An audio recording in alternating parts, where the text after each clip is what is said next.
लेकिन आपकी इच्छा है राम को राजा बना दिया जाए, हम लोगों का भी विचार है। इस प्रकार से राम जी को राजा बनाने की तैयारियां हुई। जब यह सूचना मंथरा को लगी तो मंथरा ने विचार किया कि राम अगर राजा बन जाएंगे तो समस्या खड़ी हो जाएगी। और इधर देवताओं ने भी देखा। मंथरा ने जाकर के कैकेयी जी को समझाया कि जिस समय महाराज ने आपसे विवाह किया था तब महाराज ने कहा था कि आपका ही पुत्र राजा बनेगा, लेकिन आज राम को राजा बनाने जा रहे हैं। मंथरा ने ऐसा कुचक्र रचा जिसमें फंस करके महाराज दशरथ ने आज प्रभु राम जी को वनवास दे दिया।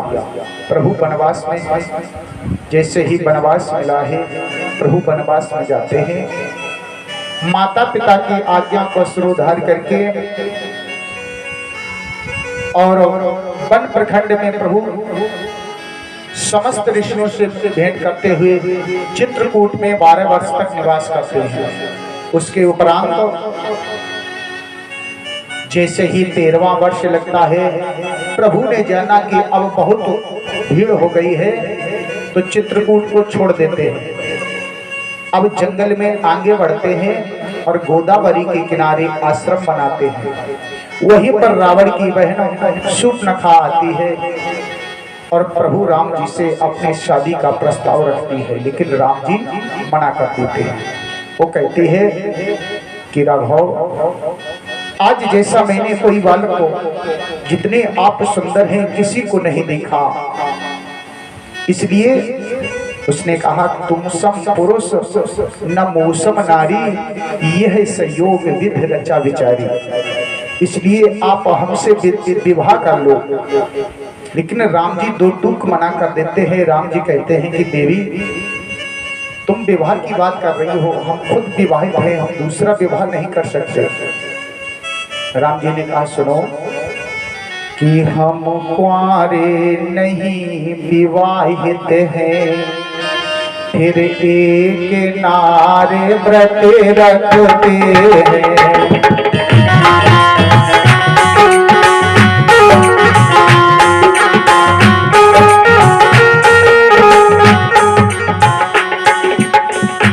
हम कुंवारे नहीं विवाहित हैं और एक नारे व्रत रखते हैं।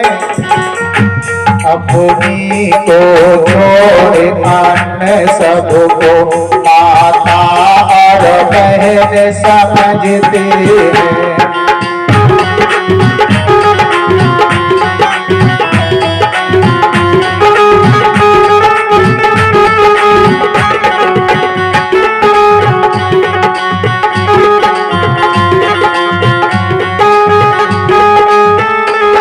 और कहने लगे देवी, अब तुम्हारी इच्छा को पूर्ण कर सकते कभी नहीं।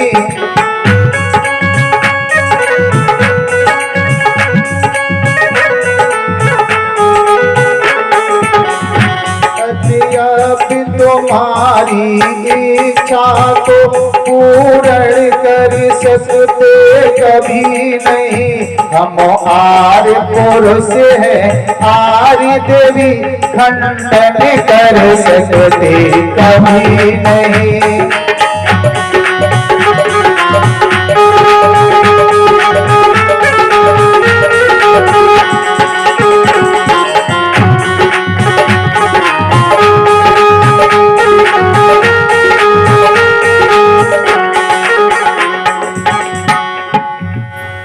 आज जैसे ही राम जी ने कहा कि देवी, तुम विवाह की बात कर रही हो और तुमने एक बात कही है, तुम सम पुरुष नमो सम नारी। मैं विवाहित हूं, मैं तो पुरुष हूं और तुम नारी हो, हमारे भारत की ये तो परंपरा नहीं है कि नारी भी दूसरा विवाह कर ले। हमारे भारत की परंपरा है कि कुंवारी होती, तो उसने तुरंत बात बदल दी, नहीं महाराज मैं कुंवारी हूं। राम जी ने सोचा कि शायद विदेश की परंपरा है, पहले नारी बाद में कुंवारी हो। फिर भी राम जी ने कह दिया कि मैं विवाहित हूं। और राम जी ने आज शूर्पणखा के चेहरे की ओर नहीं देखा, क्योंकि राम जी विचार कर रहे हैं, वेद भी हमारे कहते हैं किसे देखना चाहिए, किसे सुनना चाहिए। लेकिन राम जी ने विचार किया कि मामला गड़बड़ है, क्योंकि इनकी आज सोच गड़बड़ हो गई है। ये विचार कर रहे हैं कि राम जी के साथ हमारा विवाह हो जाए। उसी समय सीतहि चितहि कही प्रभुवाता, आहे कुंवर मोर लघु भ्राता।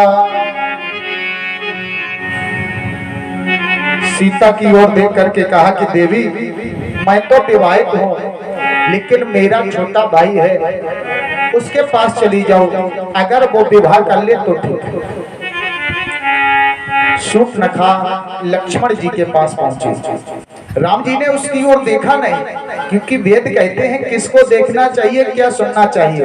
हमारे वेद कहते हैं भद्रम कर्णेभिः शृणुयाम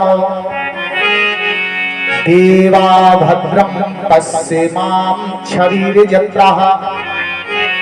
पश्य माने देखना, किसे देखना है, जो कल्याणकारी हो। तो आज सीता की ओर देख करके मना कर दिया। लक्ष्मण के पास जैसे ही शूर्पणखा गई है, आज लक्ष्मण जी को देखा तो लक्ष्मण जी सुंदर है, गौर वर्ण है, और लक्ष्मण जी से भी अपनी बात कह दी। लक्ष्मण जी ने कहा कि देवी हम दास हैं और तुम्हें दासता स्वीकार नहीं होगी। इसलिए लक्ष्मण जी ने कहा सुंदरी सुन मैं उन्हें कर दास, पराधीन नहीं तोर सुपास। अरे सुंदरी मैं तो उनका दास हूँ और तुझे दासता स्वीकार नहीं होगी। इसलिए प्रभु जो कहते हैं कहने दो, मैं तुम्हारे साथ विवाह नहीं कर सकता। शूर्पणखा पुनः राम जी के पास गई।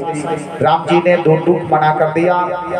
जब उसने देखा कि मेरा काम नहीं बन रहा है, तो उसने अपना असली रूप प्रकट किया और सीता जी को खाने के लिए जैसे ही दौड़ी है, उसने विचार किया कि यही एक नारी मेरे रास्ते का कांटा बन रही है, यदि हम इसे ही समाप्त कर देंगे तो फिर ये मेरे साथ विवाह कर लेगा।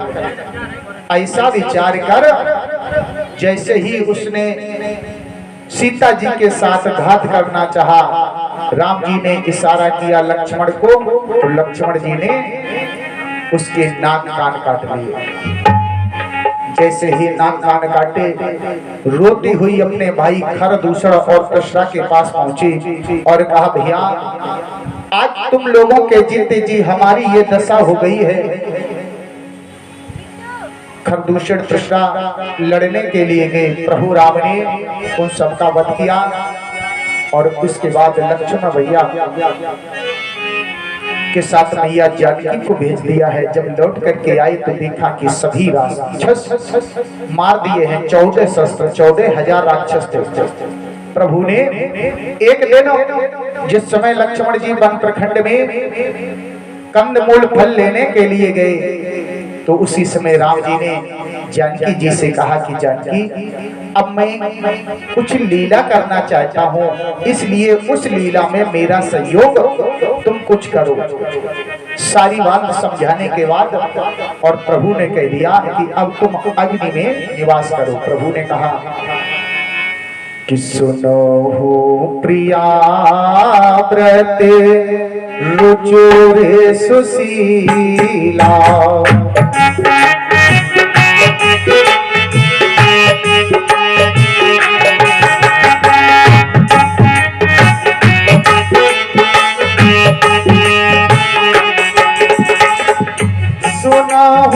प्रिया व्रत, सुनहो प्रिया व्रत, रुचुर सुशीला, अब मैं करो नर।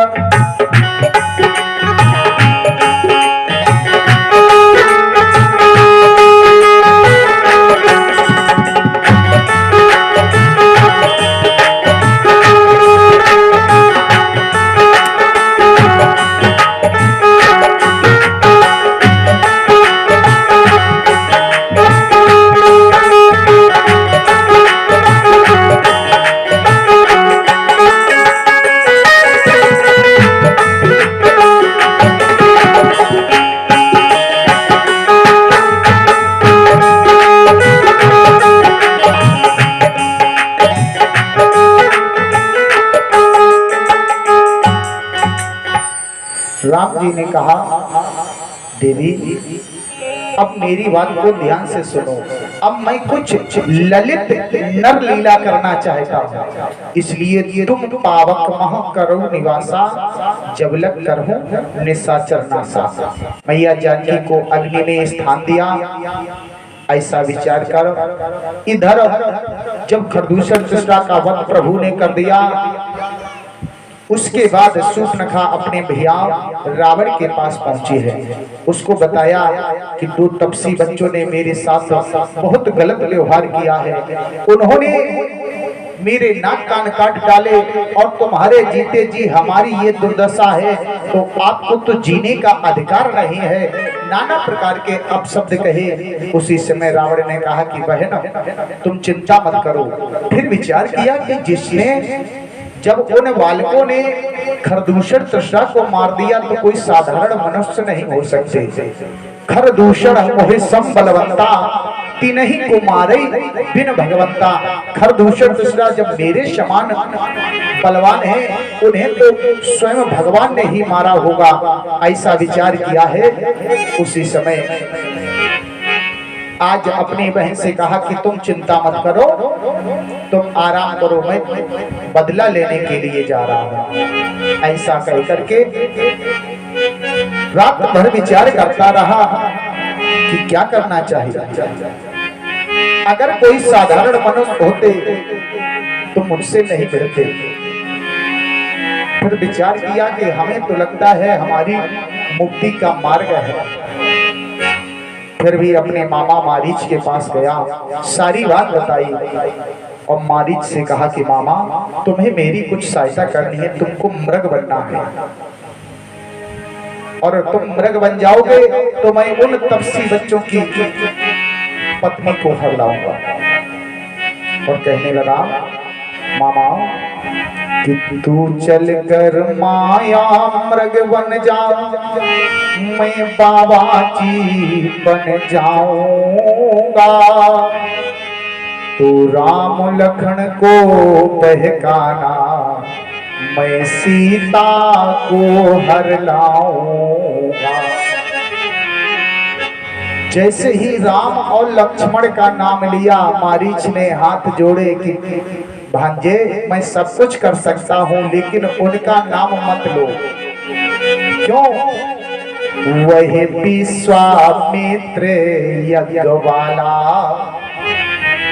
अध छोटा प्राण आंखों में है, और जिसने 100 योजनों पर फेंका, वह राम बाण आंखों में है।